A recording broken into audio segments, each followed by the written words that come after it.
Hello everyone, welcome to my channel. Today on the series of next video related to the P6 program, today I'm going to make a video related to how we can create a critical path and foreign activities, and we can also find the multiple float path for the activities. So I'm going to show you in this video. You know that the critical path means which have the float total float equal to 0. So any activities having the float 0 are the critical activities. So I'll expand this. Okay, just we can see, we want to see the which activities are in the critical. If you see here the red line, red box activities are in the critical. If you want to find the activities which are in the critical, just we can go to the filter here, and we can define, here is a define filter. Just we can see. Okay, just we can click here, or you can modify it. uh, if you Okay, I think we cannot modify it. Just I will select here. Just it is defined that the activities having total float is equal to 0 are in critical. So if we apply it, then these are the activities in critical. Also, we can find the activities active we can find the activities which path is also in the critical. Okay. If I want to find any activities which activities that have the in the critical path, then I can find it here. Now I'll show you how we can do it. So I'll just clear the filter here, apply.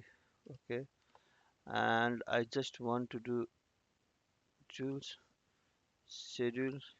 If you go to the option, then in the advanced, it is already defined here. Total flight is less than or equal to 0 hours, then it is the float path, that is fourth path, that is in the critical path. That means, so if you go to the advanced, I just want to calculate free float. So I want to calculate on which activities you want to calculate. So you can calculate the total float on any activities. Okay, just if I want to calculate on the last activities, which is the end of the building. Okay, complete building one. So I want to calculate on these activities.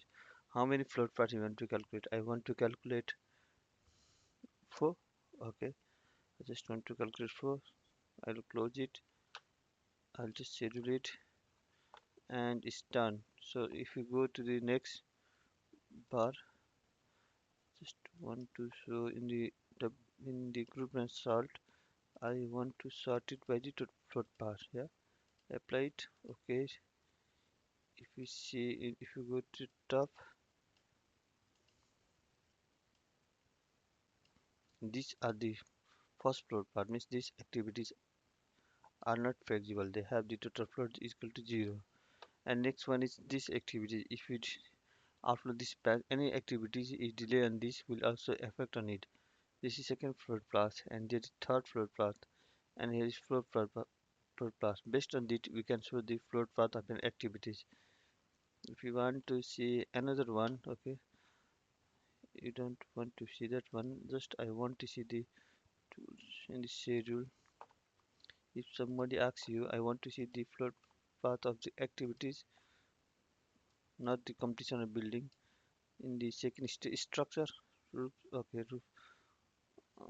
roof column, then we can click on these activities and find this float path. Okay, I want to two float paths of this one.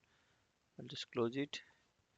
It will show that they have been changed to for. If you want to change, yes, and if you do the scheduling, then you will get this float path for this one roof activities. Okay. If you go here, yes, this is the float path. How the route completion is going on. So you can see this float path for these activities. By this way, we can find the critical activities for our program. It's easy to show. If you want to show for other activities, you can find it.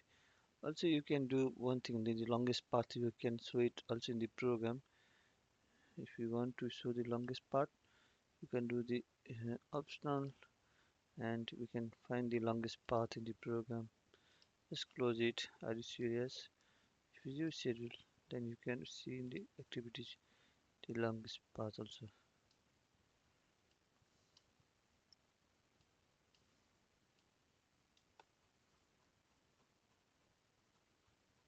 Okay, you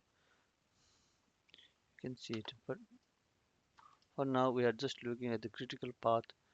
So I'll just keep it simple. Just iterate up to less than equal to. I don't want to do any don't want any multiple path. Just close it. I'll just apply it, and I will do scheduling. Then it's done for me. So if you see here in activity 2, if you want to do something, then just use the filter. Here we have the filter. Apply the filter, and you can see a critical path here. If you enjoy my video, thanks for watching this one, and wait for our next video. Thank you. Thanks for watching this one. Thank you so much. Have a good day. Bye.